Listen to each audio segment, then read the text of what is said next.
په دې ملتان کې یو ډاکټر و، هغه خبره کوله زمونږ یو ملګري وی چې مونږ ته خبره کوله، وی زمونږ یو ملګري دی نه تپوس وکړو چې ډاکټر صاحب ستاسو په دې هسپتال کې څونه وخت وشو؟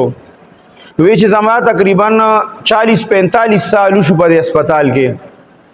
وی هغه ورته وی چې ډاکټر صاحب په دې 40-45 کالو کې تا ته داسې واقعیا مخې ته راغلی ده، داسې قسمه کیس مخې ته راغلی دی چې هغه ستانه نه هېرېږي تر اوسه پورې او تا ته یاد دي. ډاکټر صاحب ورته وی چې کیسونه خو ډېر راغلي دي، خو یو کیس داسې راغلی و چې هغه زمانه تر اوسه پورې نه هېرېږي. نو ملګري نور هم په شوق کې شو، یاره ډاکټر صاحب دا خو راته ووایه چې دا څه کیس و؟ وایي چې زه په هسپتال کې په ډیوټۍ وم او هسپتال ته یو نوجوان هلک راوړه چې یاره د باندې څه چل دی او چغې وایي کله و، څه بېارامي غوندې ورته ده او د په مرض باندې څوک پوهېږي هم نه. وایي چې کله هسپتال ته یې راوړه نو ما ورته وایي د ارام ستنې والې ټسټونه میسټونه مې وله وکړه، چیک اپ مې وله وکړه، وایي ټسټونه هر څه یې صفا و. وی کله چې زما د ډیوټۍ ټیم ختم شو زه لاړم 4-5 بجې کور ته. وی چې کور ته لاړم نو بیا خو مونږ چې لاړ شو ډیوټي ختمه شي بس بیا خو د هسپتال نه خبرېږو، هغه مونږ په واټ کې داخل کړو پروت و. وی په سبا باندې چې راغلم نو بس وی دا ټول مریضان او د هغې هغه رشته دار چې څومره وو، وی مونږ ته وایي چې ډاکټر صاحب دا مریض چې کوم دی دا د دې هسپتال نه لرې کا. وی ما ورته وی چې ولې؟ وی چې پرونه څنګه د مازدیګر د مونځ وشو، د ماښام د مونځ نه مخکې او د مازدیګر د مونځ په منځ کې د داسې چغې شروع کړې، داسې چغې چې مونږ وی زمونږ د غوږونو دا پردې وشلولې، دومره چغې د والې.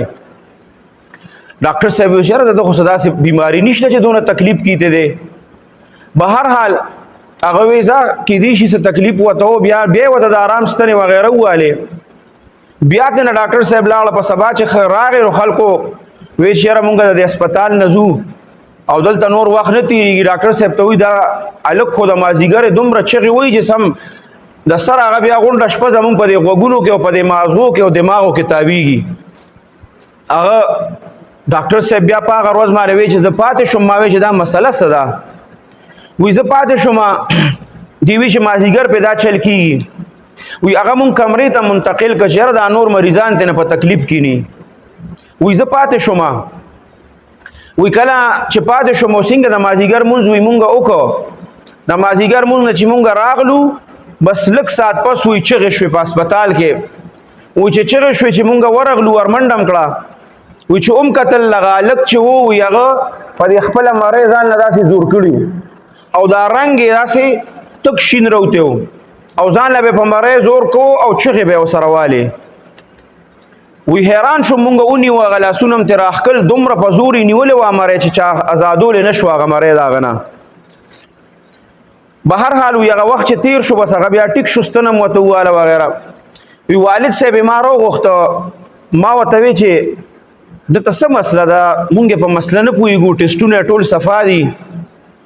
وی هغه ډاکټر صاحب وایي چې نو وی هغه پلار یې وی چې ډاکټر صاحب دته هېڅ مسله نشته، خو دا داسې کار دی چې دا زمونږ دکه یو زوی دی، مور چې ده نو هغه د ده وفات شوې ده. دې مونږ ډېر زیات په مینه محبت باندې لوی کړی و. کله چې دله مونږ واده وکړو نو د واده نه بعد چې دی به کله د ډیوټۍ نه راغی مازدیګر، دی به ړومبې خپلې کمرې ته لاړه نو هغه ښځې به ورته زما د کور والا په باره کې او د ده د مور په باره کې څه خبرې اترې وکړې. نو دی چې به د کمرې نه راووته نو هغه خپلې مور ته به خبرې اترې شروع کړې. کله چې به هغې وله دغه خبرې جواب ورکو چې بچي ګوره ته د یو طرف خبره واورې، ته زما خبره خو هم واوره که نه. وی اول خو به ورته څه نه وي، خو چې بیا به کله مور جواب ورکو بس ده به پې اواز راوباسه او ولاړه. اخره کې بیا د مور په دې مرۍ به یې داسې زور کړه چې مبم برړی واخه او مه چغې وباسه، مور له به یې په مرۍ باندې زور کړي. وی دا هغه مور یې د دکه غم د وجې نه لاړه د دنیا نه وفات شوه. اوس چې وی دا مازدیګر ټیم شي بس وی دې ځان له دې مرۍ ته لاس واچي او وی چغې شروع کړي، داسې چغې وایي چې غونډ کلي به د ده نه تنګ و. مونږ ځکه هسپتال ته راوسته او وی ډاکټر صاحب که زما دې زوی سره ته ښېګړه کوې نو دله د زخرو یو ستن ووهه چې دا خلک دې نه بېغمه شي، دا خلک دې نه ټول په تکلیف کې دی.